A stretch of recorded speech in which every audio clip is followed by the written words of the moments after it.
So I wanted to share a few different ways to work on your single leg stance stability. So this is like your ability to balance on one foot.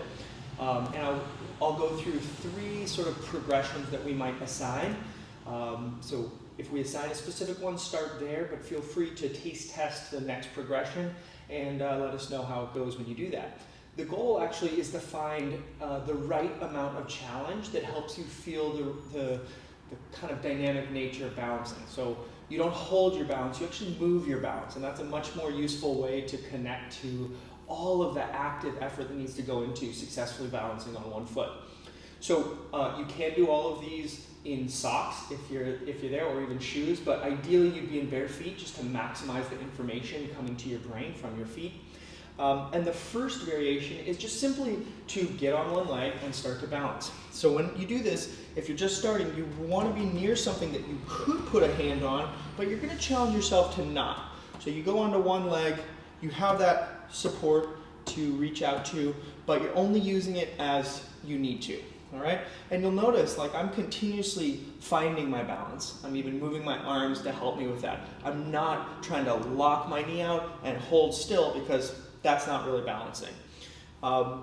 You could hold this for time, either duration that we provide, or more likely you would just time yourself and see how long you're able to hold yourself on one leg before fatigue or whatever makes you put the other foot down.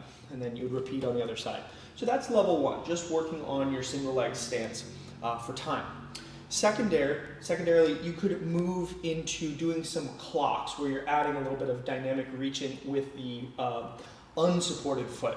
So you'd come onto one leg, move a little away from whatever you were using for support, and here we're just reaching out like you're reaching to the number 12 on a clock, the number 3, 6, and then 9.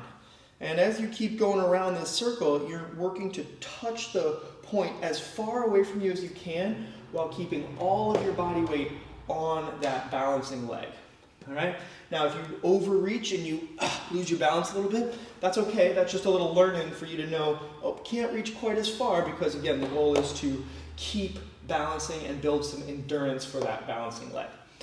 All right, as you try that, you might do that for reps, reaching around the circle for 3 to 5 times, whatever we indicate. Or again, you might use the timer and just do as many reps as you can until you fatigue that standing leg, and then you could go to the other side.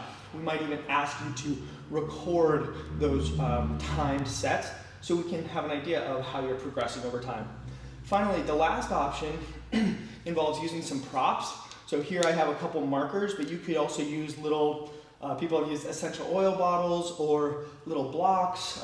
You just want something that you can balance on the floor, but is a little bit tippy, and I'll show you why. So for this drill, you would just set those objects somewhat randomly in front of you, stand on your balancing leg, and then work to articulate as close to those objects as you can with your free leg without knocking them over. If you knock it over, that's okay, but you're gonna pick it up and place it in a new spot, and then keep working, articulating around those objects to really build your skill at dynamically balancing on one leg. You could do that for time. Sometimes I like to throw a song on and try to hold it for as much of that song as I can, or alternate feet. But the key point, again, is to only work at this level after you have felt comfortable at the previous progressions. All right, give those a shot, and as always, let us know any questions.